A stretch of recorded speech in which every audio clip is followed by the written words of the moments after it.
अगर आपको स्टोरी के बारे में कुछ कहना हो या अपना कुछ सजेशन देना हो तो आप डिस्क्रिप्शन में दिए गए टेलीग्राम ग्रुप में ऐड हो सकते हैं। तो जैसा अभी तक देखा कि कैसे आर्यन और बाकी सब लोहाता शहर की तरफ जा ही रहे होते हैं कि इसी बीच उनके सामने एक बहुत बड़ा तूफान आ जाता है, जिससे किसी तरह बचकर वो वहां से निकल जाते हैं। और उनके वहां से जाने के थोड़ी देर बाद दो लोग वहां दिखते हैं। अब आगे।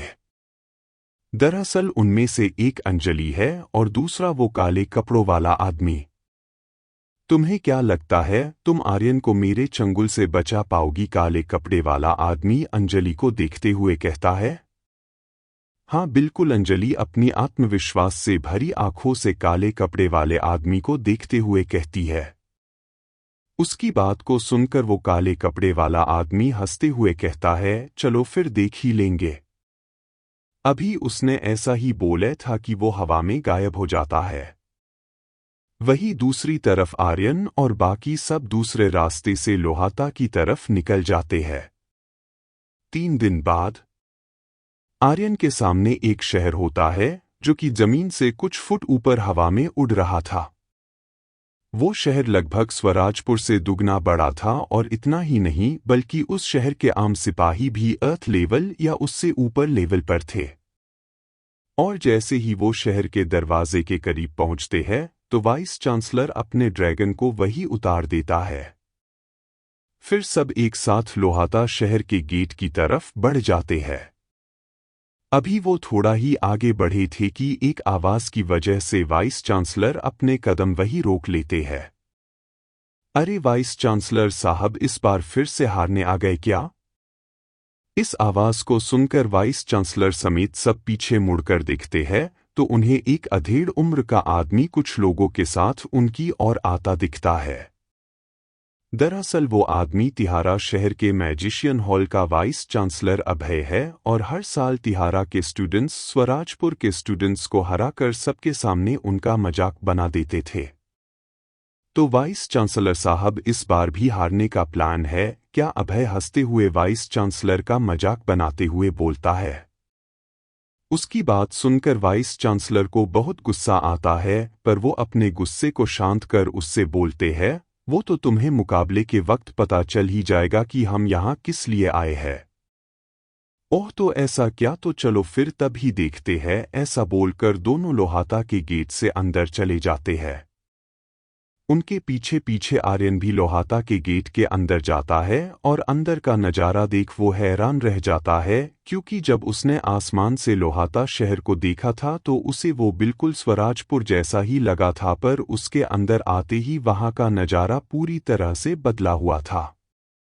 दरअसल इस शहर के घरों की दीवारें ईंटों से नहीं बनी थी बल्कि उन पर जोरपस नाम के एक जादुई धातु से थे, जो कि इतना दुर्लभ था कि राज परिवार के लोग भी इतना जोरपस इकट्ठा नहीं कर सकते थे।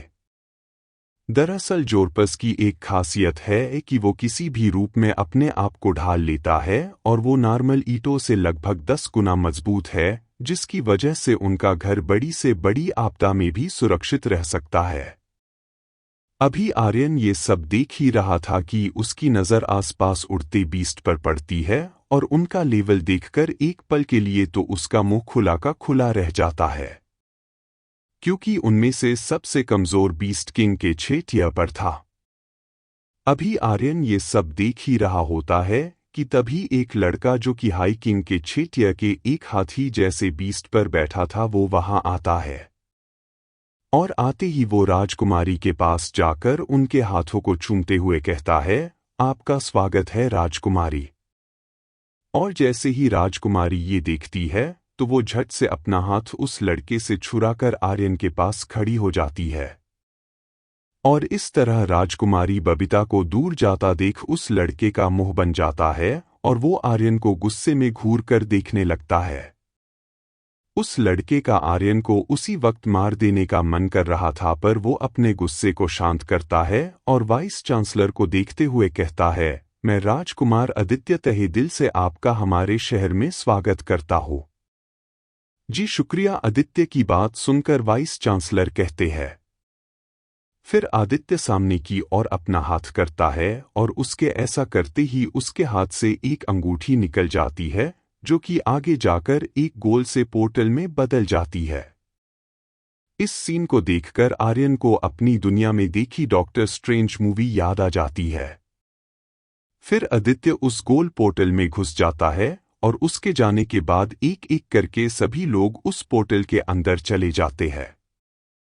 और जैसे ही आर्यन उस पोर्टल के पार पहुंचता है तो उसके सामने एक बहुत बड़ा महल होता है जो कि काफी आलीशान था और उसके गेट के बाहर बहुत सी उड़ने वाली व्हीकल भी पार्क थी, जिसे देखकर सब लोग दंग रह जाते हैं।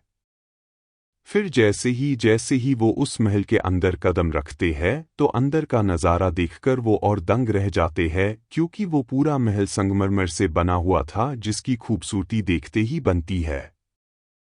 तभी आदित्य सबकी ओर देखते हुए कहता है, अभी कंपटीशन में 2 दिन बचे हैं तो तब तक आप सब यहां आराम कर सकते हैं। और आदित्य की बात सुनकर सभी स्टूडेंट्स खुश हो जाते हैं। वही दूसरी तरफ लोहाता शहर के बाहर वही काले कपड़े वाला आदमी उड़ रहा था और फिर वो शहर की तरफ देखते हुए कहता है, ये तेरी जिंदगी का आखिरी कंपटीशन होगा आर्यन। तभी वो अपने साथ उड़ को देखते हुए कहता है, जाओ और जाकर उस आर्यन खत्म कर दो। काले कपड़े वाले आदमी की बात सुनकर वो लड़की अपनी खौफनाक आंखों तरफ देखते हुए कहती है, बड़े शौक से, और फिर वो शहर के अंदर चली आती है। वही दूसरी और कुछ देर आराम करने के बाद आर्यन और राजकुमारी शहर घूमने चले जाते हैं। और आर्यन के साथ खुद को अकेला पाकर राजकुमारी मन ही मन बहुत खुश हो रही थी। अभी वो थोड़ा आगे ही बढ़े थे कि उनकी नज़र सामने खड़े आदित्य और उसके साथ खड़े कुछ लोगों पर पड़ती है। तभी आदित्य अपनी गुस्से भरी नज़रों से आर्यन को देखते हुए कहता है, देख, मैं तुझे आखिरी मौका दे रहा हूं। चुपचाप राजकुमारी का हाथ छोड़ और यहां से निकल जा। और इस तरह आदित्य को आर्यन से बात करता देख राजकुमारी चिल्लाते हैं, तुम्हारी हिम्मत कैसे हुई आर्यन से ऐसे बात करने की।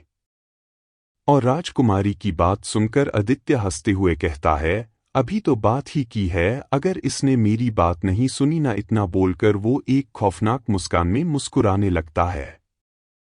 और आदित्य की मुस्कुराहट को देखकर आर्यन जोर जोर से हंसने लगता है। और आर्यन को यूं पागलों की तरह हंसते हुए देखकर आदित्य का एक काम उसके पास आकर बोलता है, लगता है बॉस डर के मारे इसकी खोपड़ी सटक गई है, तभी पागलों की तरह जोर जोर से हंस रहा है। और उस आदमी की बात सुनकर आर्यन अपनी हंसी को रोकते हुए बोलता है, मैं तो तेरी कुछ देर बाद वाली हालत को इमेजिन कर हंस रहा था। आर्यन की ये बात आदित्य को बिल्कुल समझ नहीं और वो अपने आदमियों को देखते हुए बोलता है, जाओ जाकर हड्डी पसली तोड़ दो उस लड़के की। तो आखिर क्या होगा अब आगे? क्या हरा पाएगा आर्यन आदित्य और उसके गुंडों को? जानने रहिए जादूगरों का जादूगर।